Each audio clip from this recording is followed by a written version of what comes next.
හත්වන අතල් බිහාරි වජ්පායි දේශනය ඊයේ නවදිල්ලි අගනුවරදී පැවැත්වුණා. සැමදා සමහන් සැමදා සුවෙන්. එහිදී ප්‍රධාන දේශනය පැවැත්වූයේ හිටපු ජනාධිපති රනිල් වික්‍රමසිංහ මහතා විසින්.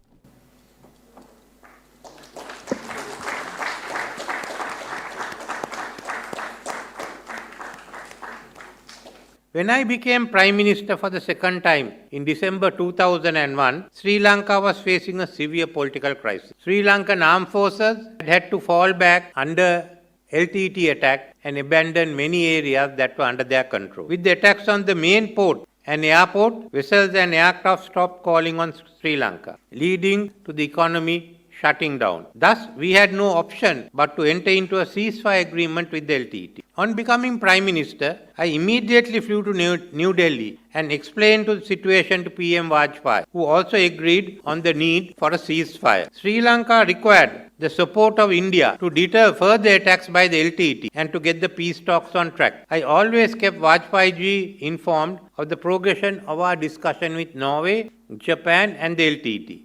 At the very early stages, he told me, Vikramasinghe, this is also a very sensitive issue in India.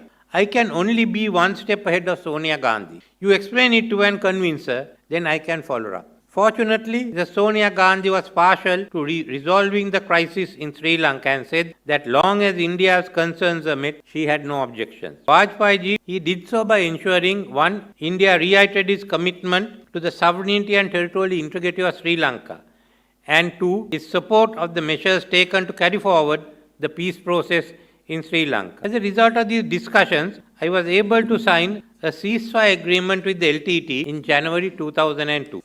By 2003, the situation had turned to the advantage of Sri Lanka. Strategically, economically and internationally, Prabhakaran knew that he could not gain the upper hand in peace negotiations. At this crucial point, India, supported by us, insisted on a response from the Ltte to the proposals made by Sri Lanka government and the early resumption of negotiations. From then onwards, India supported us until the defeat of the Ltte in 2009. The calamity of COVID-19 and the consequential economic crisis in Sri Lanka showed India at its best at the most crucial moment. When Sri Lanka declared bankruptcy and had only a few $100 million in reserves, India valiantly stepped up to help us. The Sri Lankan people could not have survived without the $4 billion of financing received from India through various credit lines. The next important development is the joint statement of 16 December 2024, issued after talks between President Anura Kumar Disana and Prime Minister Modi, fostering partnerships for a shared future. With this,